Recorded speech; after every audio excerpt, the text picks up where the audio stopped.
Welcome back to another episode of DETV. I'm Aubrey. And I'm Benazir. So, are you excited for any upcoming events? Yeah, I'm excited for homecoming. Is it already that time of year? Yeah, it's actually in 2 weeks on the 27th. Oh, great. I'm really excited for the dance. But what about the game? Should I be excited? Definitely. Pom and cheer are literally the same thing. What? They are not at all. For real? How? Here's Aubrey and Angie to explain the difference. Yeah, and today I'm going to be interviewing the cheerleaders. Hi, I'm Angie, and I'm also going to be interviewing the cheerleaders. Hi, I'm Aubrey, and who am I here with? Coach Campos. Today I'm going to be asking some questions. What's your favorite skill to teach your cheerleaders?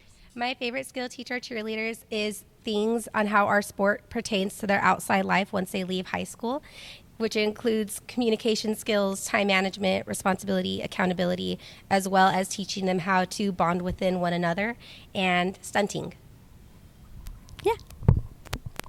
What is your approach to developing a successful cheerleading program?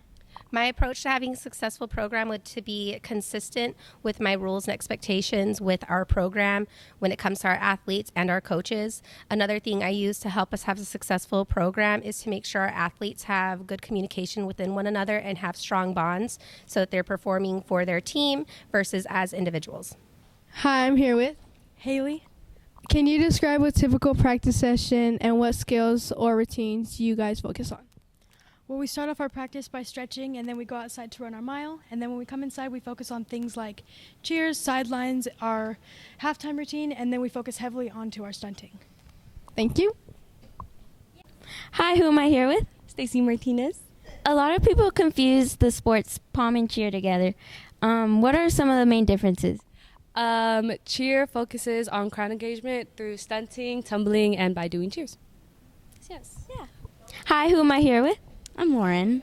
I can imagine stunting is scary. How do you and your stunt group maintain and build chemistry both on and off the field? We do it through trust and communication. When each other falls, there's always one picking each other up and pushing through to know what we are capable of as a team or as a group in general. It builds off of connection and just overall communication within the group. DETV will be back after these messages.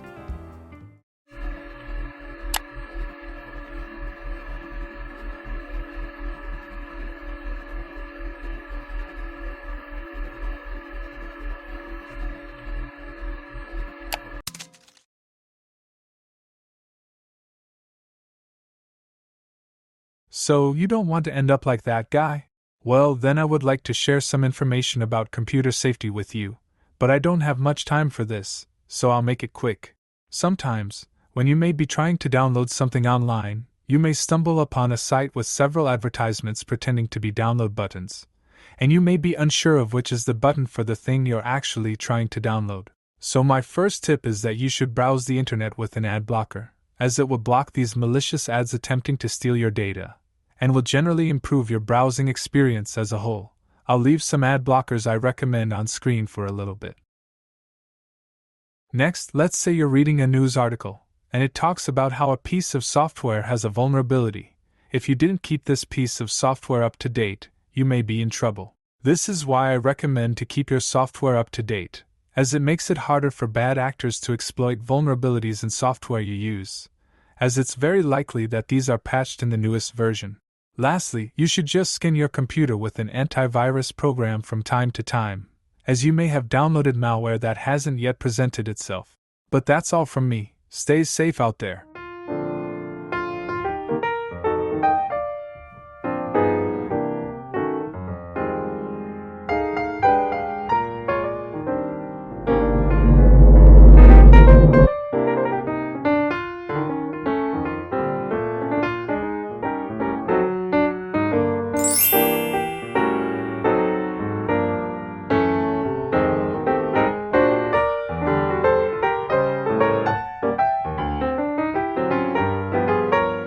Meet Dallas Thompson, a DEHS sophomore, class president, and varsity wrestler.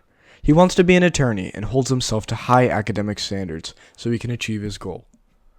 My dream is an Ivy League, but if anything, like a D2 school in like that sense. So grades are a very important aspect of my life for that.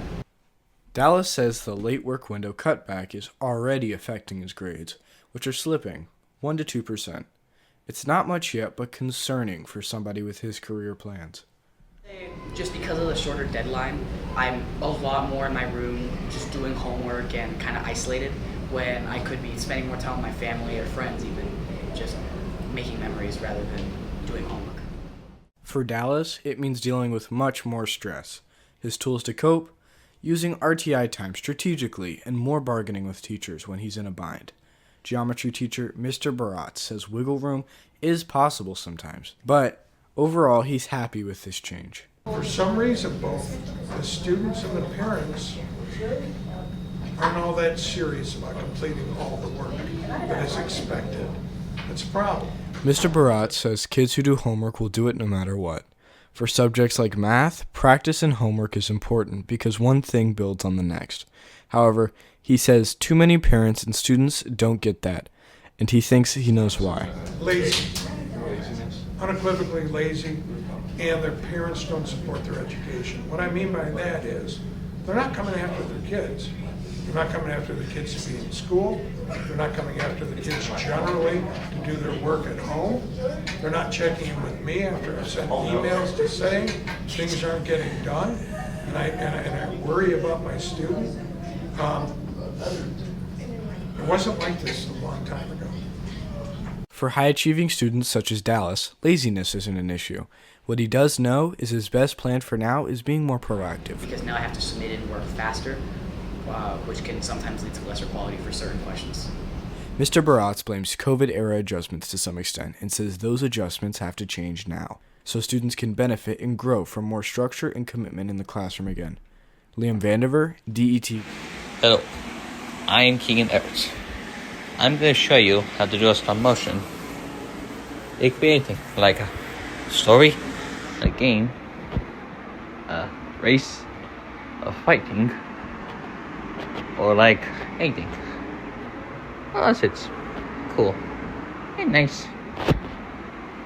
But don't go too crazy, please. Anyway, I'm going to show you a video I did. It is called the Charizard and the Fire Ninja. 2 different ones, but sometimes that little cool idea could be something exciting or cool. Please, enjoy.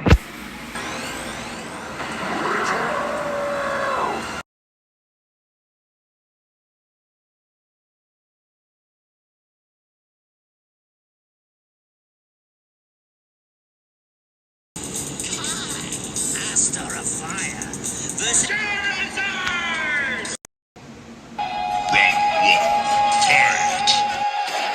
So light 'em up.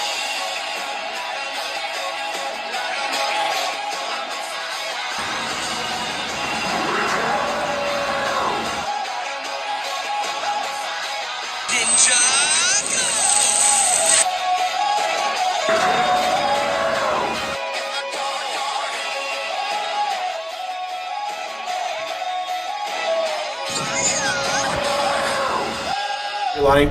I'm Gabe. And we're here with DETV, and then today we'll be interviewing the swim team and how they felt about their new head coach. Okay, so here's some questions about the new coach. What is your initial impression on the new coach's coaching style? I really like Coach Kwan. She's pretty cool. She's pretty like laid back, but she like she helps you in a way that's not like passive aggressive. Mm-hmm. And then the next question: how does the coach's training approach differ from your previous coach? She's really cool. Like again, like we still have the same coach from last year, but working with her, I think she like has like a more of a chill kind of approach. Like nothing too heavy. Mm-hmm. And then, the last question, how do you have you noticed any changes in the team, like the team's dynamic or moral since the new coach joined? Yeah, I think she's like really, since of how nice she is, the team like they know that they can always go to her. I think like she's even like helping us like get to know each other a little more. Mm-hmm. She's really nice compared to last year. I'm really liking the team better. People are really nice and the coaches are really cool. Thank you. Hello, my name is Benedict Russell. And my name is Alejandro Cortez. And today we'll be talking to students of individual sports about how they manage their finances, and about the differences of team sport funding and individual sport funding. For the athletic fee, it's 100, and the clubs I use are like 2,200, and then like all the golf balls I use this season, it's probably totals like 500, so that's 2,700 just right there. And then what I use to roll my cart on, it's probably like 200, so it's in total like 29.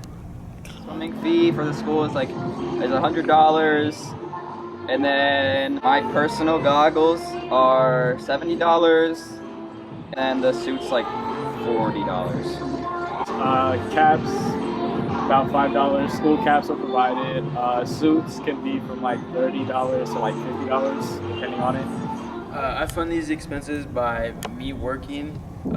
Some unexpected costs I had that I had to handle was paying for somebody's window. I overcome that by just working and making that money back. Or the school pays for it with their insurance.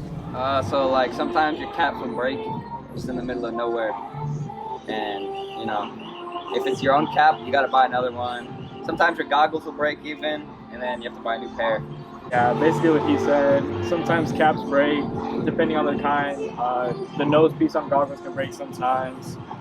Sometimes your suits can rip too, and that's just not fun. Yeah, especially when they're like the expensive suits. Normally my parents will pay for the participation fee, and then if I need extra suits throughout the season, I'll work and I'll pay for that amount of money. And now back to DETV. The slang I hear in the hallways is very confusing. Here's Jared to help us understand a little bit more.